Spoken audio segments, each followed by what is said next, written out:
ఆంధ్రప్రదేశ్లోని పశ్చిమ గోదావరి జిల్లా అత్తిలి మండలం అత్తిలి గ్రామంలో ఉన్న శ్రీ వల్లీ దేవసేన సమేత శ్రీ సుబ్రహ్మణ్యేశ్వర స్వామివారి ఆలయాన్ని ఈరోజు మనం దర్శించబోతున్నాం.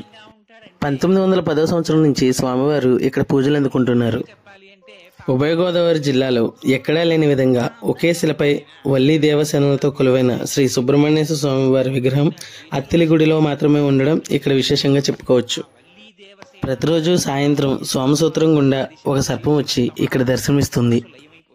ఈ ఆలయ దర్శనంతో కోరిన కోరికలు తీరుతాయని, సంతానం కలుగుతుందని భక్తుల నమ్మకం. కానీ వీటికి లేనటువంటి చిత్రం అంతా సుబ్రహ్మణ్యేశ్వర స్వామి వారి అవతారం దగ్గర వచ్చింది. ఎందుచేత అంటే మీరు ఏ గ్రంథం తీసుకోండి, పవిత్ర గ్రంథం శ్రీమద్ రామాయణం తీసుకోండి, బాలకాండలో సుబ్రహ్మణ్యేశ్వర స్వామి వారి అవతారం చెప్తారు.